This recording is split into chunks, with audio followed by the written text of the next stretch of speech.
नमस्कार दोस्तों, स्वागत है आपका हमारे YouTube चैनल पर। आज हम बात करेंगे फरवरी के करंट अफेयर्स की और ये वीडियो नंबर 3 होगी।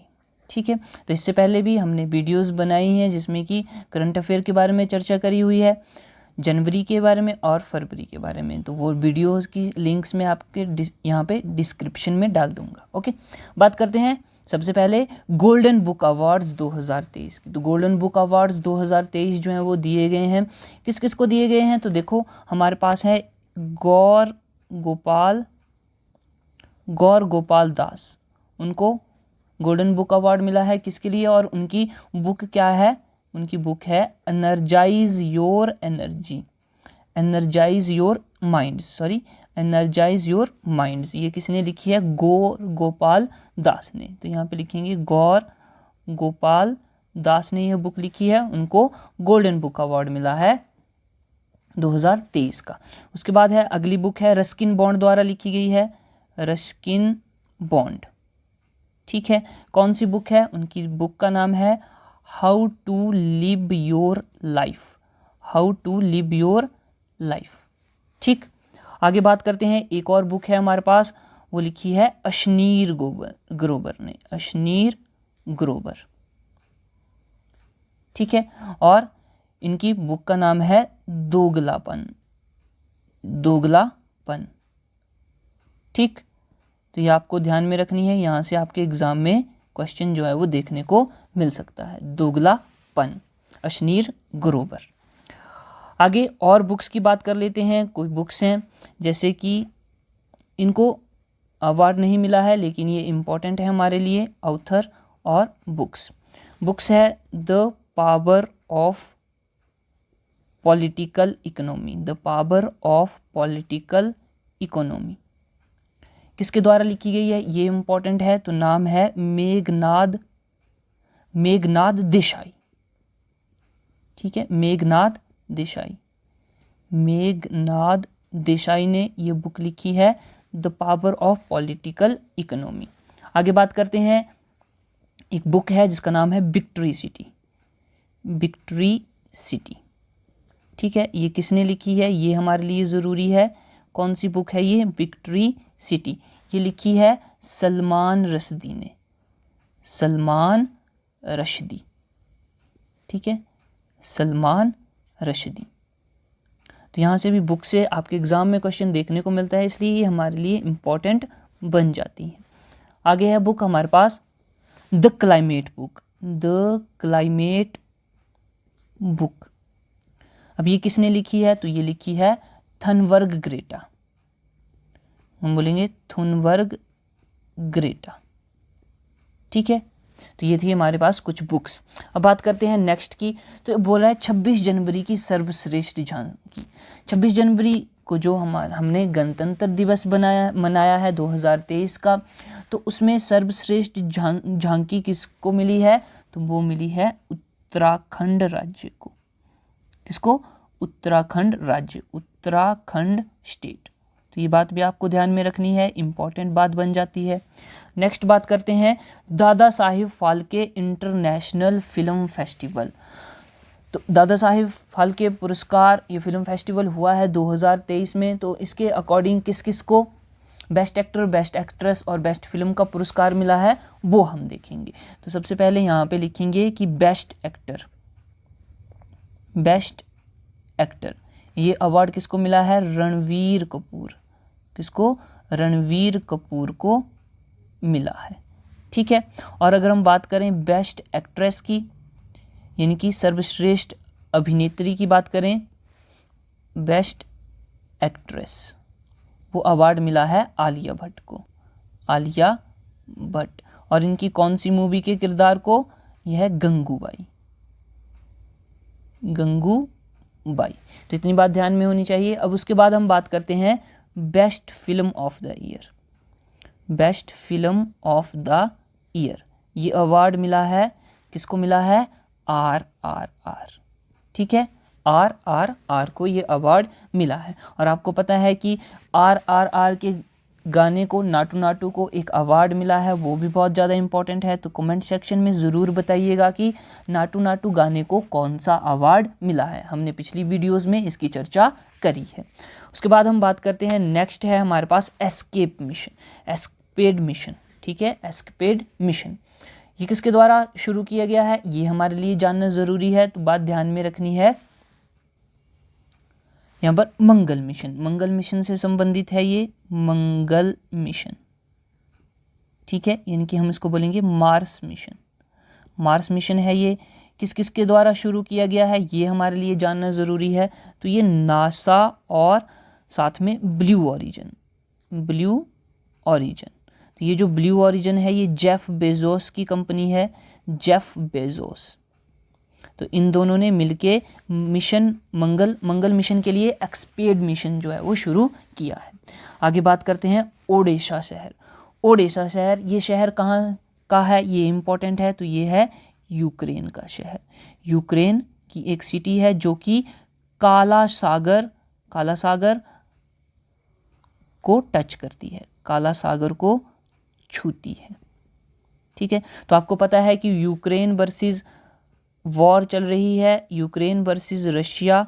ठीक है, तो इस हमले में ये जो शहर है ये ध्वस्त हो गया है, यह क्षतिग्रस्त हो गया है। ठीक है, तो इसलिए ये इम्पोर्टेंट है। ओडेसा शहर कहाँ का शहर है, ये यूक्रेन का एक शहर है। आगे बात करते हैं सस्पेंशन ब्रिज से, हमारे लिए एक ज़रूरी करंट अफेयर है सस्पेंशन ब्रिज। तो देश का पहला सस्पेंशन ब्रिज है, देश का पहला। ठीक है, इंडियाज़ फर्स्ट। और कहाँ पे है ये, उत्तराखंड में बनाया जा रहा है, उत्तराखंड में। ठीक है, और हमारे लिए इम्पोर्टेंट है कि कौन से पुल पर बनाया जा रहा है, यानी कि ये फिर से एक सस्पेंशन, पहले एक सिंपल पुल हुआ करता था लेकिन अब इसको सस्पेंशन बना दिया जाएगा, सस्पेंशन ब्रिज बोलेंगे जिसको।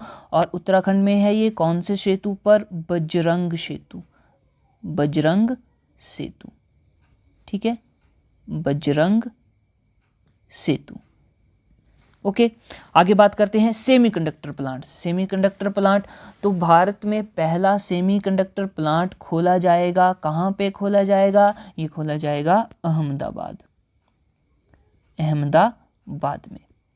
ठीक है, अहमदाबाद, ये बात इंपॉर्टेंट है। अब ये अहमदाबाद कहाँ है, ये जी गुजरात में है, गुजरात राज्य में अहमदाबाद है, बिल्कुल सही बात है। अब ये जो सेमीकंडक्टर प्लांट है ये किस किस कंपनी द्वारा खोला जाएगा, तो ध्यान में बात रखनी है, वेदांता, वेदांता एक कंपनी है और दूसरी कंपनी है फॉक्सकॉन। ठीक है, फॉक्सकॉन, फॉक्सकॉन। तो इन दो कंपनियों, ये जो वेदांता है ये किसकी कंपनी है, ये इंडिया की कंपनी है, और ये जो फॉक्सकॉन कंपनी है ये ताइवान की कंपनी है। तो इन दोनों कंपनियों द्वारा एक प्लांट खोला जाएगा, एक संयंत्र खोला जाएगा जिसको हम बोलेंगे सेमीकंडक्टर, और ये क्या काम करेंगी, सेमीकंडक्टर्स बनाएंगी। तो हमारी इलेक्ट्रॉनिक इंडस्ट्री में बहुत ज़्यादा यूज़ होता है सेमीकंडक्टर्स का। तो अब सेमीकंडक्टर जो हैं वो भारत में भी बनेंगे, भारत में कौन सी जगह पे, अहमदाबाद में बनेंगे। ठीक है, अहमदाबाद में, और कौन कौन सी कंपनियां बना रही हैं, वेदांत प्लस फॉक्सकॉन। ठीक है, अब आगे बात करते हैं नेक्स्ट की, new treaty, new treaty, new start treaty. ये इंपॉर्टेंट है हमारे लिए, न्यू स्टार्ट संधि इसको हम बोलेंगे। ये किस किस के बीच में है संधि, ये पता होना चाहिए पहले। तो देखो ये रशिया और यूएसए के बीच में थी। ठीक है, कब हुई थी, ये हुई थी 2010 में। लेकिन अब ये जो ट्रीटी है इसको निलंबित कर दिया गया है, सस्पेंड कर दिया गया है, निलंबित कर दिया गया, ये बोलेंगे हम सस्पेंड कर दिया गया। क्यों कर दिया गया, क्योंकि आपको पता है कि रशिया और यूक्रेन का जो युद्ध चल रहा है तो उससे संबंधित ये मामला हो गया है, जिससे कि न्यू स्टार्ट ट्रीटी जो कि रशिया और यूएसए के बीच में 2010 को हुई थी उसको निलंबित कर दिया गया है। ठीक है, इतनी बात हमारे लिए ज़रूरी है। अब उसके बाद बात करते हैं FIH world man hockey cup 2023। तो FHI जो फेडरेशन है हॉकी की, इंटरनेशनल फेडरेशन ऑफ हॉकी, उसमें मैन हॉकी कप हुआ, पुरुष हॉकी कप हुआ 2023 में। ठीक, तो इसके विनर्स हमारे लिए ज़रूरी है, रनर हमारे लिए ज़रूरी है। तो ये इस किसने जीता है, ये पुरुष हॉकी कप, ये जीता है जर्मनी ने। किसने जीता है? जर्मनी ने जीता है। अब उसके बाद बात करते हैं कि रनर कौन रहा, यानी कि दूसरे स्थान पर कौन रहा, तो वो है बेल्जियम। कौन है? बेल्जियम। तो इतनी बात ज़रूरी है। और एक और बात हमारे लिए कि ये हुआ कहाँ था, वेन्यू कहाँ था, तो ये हेल्ड एट, इसका आयोजन कहाँ हुआ? इसका आयोजन हुआ था भारत में। ठीक है, भारत में कौन से राज्य में हुआ था, ये भी हमारे लिए इम्पोर्टेंट है, तो ये हुआ था ओडिशा में। तो इतनी बात हमें ध्यान होनी चाहिए वर्ल्ड मैन हॉकी कप 2023 से। उसके बाद आगे बात करते हैं पूमा ब्रांड एम्बेसडर इंडिया। तो इंडिया में पूमा ब्रांड का एम्बेसडर बनाया गया है, किसको बनाया गया है? ये बनाया गया है हरमनप्रीत कौर। हरमनप्रीत कौर। ठीक है, ये कौन है? ये एक क्रिकेटर हैं, क्रिकेटर।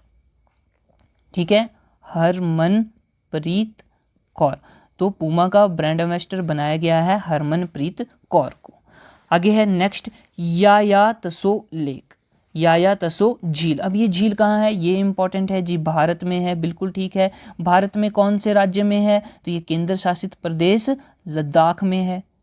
केंद्र शासित प्रदेश लद्दाख में यह लेक है। ठीक है, अब ये ज़रूरी क्यों है? क्योंकि इसको पहली जैव विविधता विरासत साइट के रूप में घोषित किया गया है। तो हम लिखेंगे कि पहली जैव विविधता साइट, यानी कि first biodiversity site of Ladakh. Ladakh की यह पहली जैव विविधता साइट बनी है। ठीक है, इसलिए ये इम्पोर्टेंट है। अब इसको, इस लेक को और क्या बोला जाता है? इसको बोला जाता है वर्ड्स पैराडाइज। वर्ड्स पैराडाइज यानी पक्षियों का स्वर्ग। पक्षियों का स्वर्ग। तो आपके एग्जाम में क्वेश्चन ये भी पूछा जा सकता है कि पक्षियों का स्वर्ग कौन सी झील को बोला जाता है? तो आपके पास आंसर होगा याया तसो झील। आगे बात करते हैं T+1 सेटलमेंट, यानी कि T+1 समझौता। ये किससे संबंधित है? ट्रेड से संबंधित है। Trade+1। तो ये समझौता शुरू किया है इंडिया ने, और इंडिया जो है वो सेकंड कंट्री बन गई है जिसने ये समझौता जो है वो किया है। ठीक है, और फर्स्ट कौन थी? वो थी चाइना। इतनी बात आपको पता होनी चाहिए T+1 समझौते से। ठीक है, उसके बाद है नेक्स्ट हमारे पास सबसे ज़्यादा कॉलेजों वाला राज्य, इनकी ऐसा राज्य बताना है जिसमें सबसे ज़्यादा कॉलेजेस हों। तो बात ध्यान में रखनी है यूपी यानी कि उत्तर प्रदेश। उत्तर प्रदेश में सबसे ज़्यादा कॉलेजेस हैं, और कितने हैं? यह हैं 8114 कॉलेज। तो देखो कितनी ज़्यादा संख्या है यूपी में, यानी कि उत्तर प्रदेश में कॉलेजेस की। ठीक, उसके बाद इसी की तरह सबसे ज़्यादा विश्वविद्यालय यानी कि यूनिवर्सिटी वाला राज्य हमें बताना है, उस राज्य का नाम जिसमें सबसे ज़्यादा यूनिवर्सिटीज़ हैं। तो ध्यान में बात रखनी है, इसका आंसर होगा राजस्थान। राजस्थान में सबसे ज़्यादा यूनिवर्सिटीज़ हैं। कितनी यूनिवर्सिटीज़ हैं? 92 यूनिवर्सिटीज़। ठीक है, यानी कि यहाँ पे कितने विश्वविद्यालय हैं? 92 विश्वविद्यालय हैं। ठीक, आगे बढ़ते हैं आदित्य L1 मिशन। तो आदित्य किससे संबंधित होता है? किसका नाम है? सूर्य का नाम है। तो ये जो है मिशन आदित्य L1, ये भी सूर्य से संबंधित है। तो सूर्य के अध्ययन के लिए, सूर्य के अध्ययन के लिए यह मिशन चलाया गया है। और हमारे लिए ज़रूरी है कि ये मिशन किसने चलाया है? तो ये मिशन चलाया है इसरो ने। किसने चलाया है? इसरो ने चलाया है। अब आपको कमेंट सेक्शन में बताना है कि इसकी स्थापना कहाँ हुई थी, इसका हेडक्वार्टर कहाँ है, और साथ में अभी इसके करंट चेयरमैन कौन है, ये करंट हेड कौन है इसरो के। ठीक है, ये ज़रूरी है, यहाँ से भी क्वेश्चन पूछ लिया जा सकता है, इसलिए कमेंट सेक्शन में ज़रूर बताएं। आगे है first lady justice of Gujarat high court. Gujarat high court की पहली महिला न्यायाधीश बनी है, और वो कौन बनी है? उनका नाम है सोनिया गिरिधर गोकानी। कौन है? सोनिया गिरिधर गोकानी। ठीक, ये बनी है first lady justice of Gujarat high court. तो ये बात भी ध्यान में होनी चाहिए। नेक्स्ट बात करते हैं यूट्यूब के नए सीईओ। यूट्यूब के नए सीईओ बने हैं फरवरी 2023 में और उनका नाम है नील मोहन। क्या नाम है? नील मोहन। तो ये भी हमारे लिए इंपॉर्टेंट बन जाता है। ठीक, तो ये हो गए यूट्यूब के सीईओ। अब हम आगे बात करेंगे जो हमारे पास इम्पॉर्टेंट डेज हैं। ठीक है, इम्पॉर्टेंट डेज हैं फरवरी महीने के।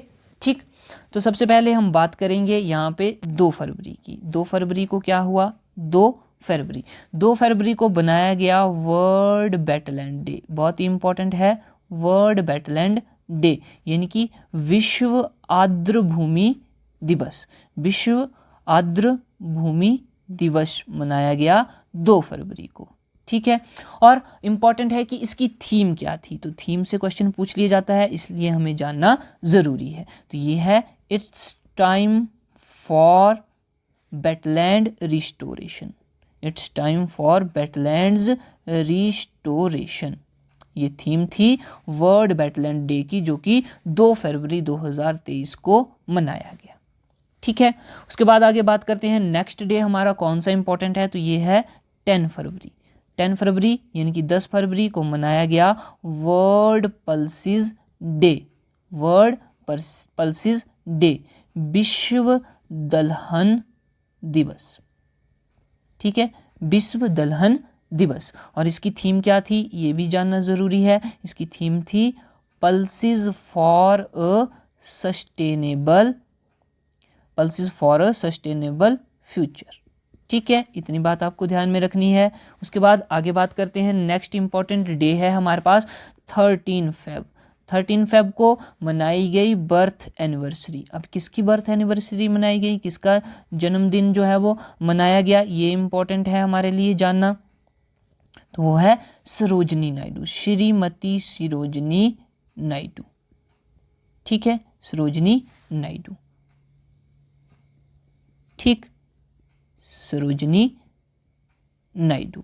अब ये कौन थी ये जानना जरूरी है। इनसे एक फैक्ट है कि यह इंडियन नेशनल कांग्रेस INC, भारतीय राष्ट्रीय कांग्रेस की पहली भारतीय अध्यक्ष थी। पहली भारतीय अध्यक्ष थी, first president of Indian national Congress. तो इन्होंने एक सेशन की अध्यक्षता की थी इंडियन नेशनल कांग्रेस के। उसके बाद एक और इम्पॉर्टेंट पॉइंट इनसे जुड़ा हुआ है कि यह पहली महिला गवर्नर थी। पहली महिला गवर्नर थी या राज्यपाल थी, भारत की पहली महिला राज्यपाल। और ये कौन से राज्य की राज्यपाल थी? यूपी की, यानी कि उत्तर प्रदेश की। First female governor of UP. ठीक है, तो यहां से भी क्वेश्चन बनने की संभावना है। अब आगे बात करते हैं नेक्स्ट है हमारे पास 27 फरवरी। 27 फरवरी। यहाँ पे देखते हैं 27 फरवरी को कौन सा दिवस मनाया गया। 27 फरवरी 2023 को मनाया गया था world NGO day. World NGO day. ठीक है, ये एनजीओ क्या होता है? तो ये होती हैं नॉन गवर्नमेंटल ऑर्गेनाइजेशंस, यानी कि ऐसी ऑर्गेनाइजेशन जिनको सरकार नहीं रन करती हैं, ये क्या होती हैं? प्राइवेट होती हैं, non government organisations. World NGO day. ठीक है, उसके बाद हम बात करेंगे 13 फरवरी की। 13 फरवरी को क्या मनाया गया? और ये मनाया गया था यहाँ पे world radio day. World radio day, विश्व रेडियो दिवस। और इसकी थीम क्या थी ये हमारे लिए इंपॉर्टेंट है, रेडियो एंड पीस। रेडियो और शांति। ठीक है, तो ये हमारे लिए इंपॉर्टेंट है। आगे बात करते हैं नेक्स्ट है हमारे पास 28 फरवरी 2023। ये तो मोस्ट इंपॉर्टेंट है। 28 फरवरी को हम हर साल मनाते हैं। क्या मनाते हैं? National science day. National science day, यानी कि राष्ट्रीय विज्ञान दिवस। अब ये क्यों मनाते हैं, इस दिन क्या ऐसा हुआ था, तो बात ध्यान में रखनी है कि 28 फरवरी 1928 को सीवी रमन कौन थे, एक भारतीय थे और ये क्या थे, फिजिसिस्ट, ठीक है। फिजिक्स के क्षेत्र में इन्होंने काम किया। क्या किया था, इन्होंने की थी डिस्कवरी, किसकी डिस्कवरी करी थी, रमन इफेक्ट की डिस्कवरी की थी, रमन इफेक्ट की, ठीक है। तो इनकी डिस्कवरी को कहा जाता है रमन इफेक्ट, जिसके लिए इन्हें क्या मिला था, नोबेल प्राइज मिला था, नोबेल प्राइज मिला था 28 फरवरी 1928 में, ठीक है। इसलिए 28 फरवरी को हम क्या मनाते हैं, नेशनल साइंस डे, विज्ञान दिवस मनाते हैं। अब इसके लिए हमको जानना ज़रूरी है थीम। तो इसकी थीम थी global science for global wellbeing, ठीक है। Global science for global wellbeing ये इसकी थीम थी। तो ये थीम हमारे लिए इम्पोर्टेंट बन जाती है, ठीक है। तो ये थे कुछ महत्वपूर्ण डेज। अब इसके बाद हम बात करेंगे मिलिट्री एक्सरसाइज की। तो इस महीने में जितनी भी मिलिट्री एक्सरसाइज जो कि इम्पोर्टेंट हैं उनके बारे में बात करेंगे। सबसे पहले आ जाती है तरकश।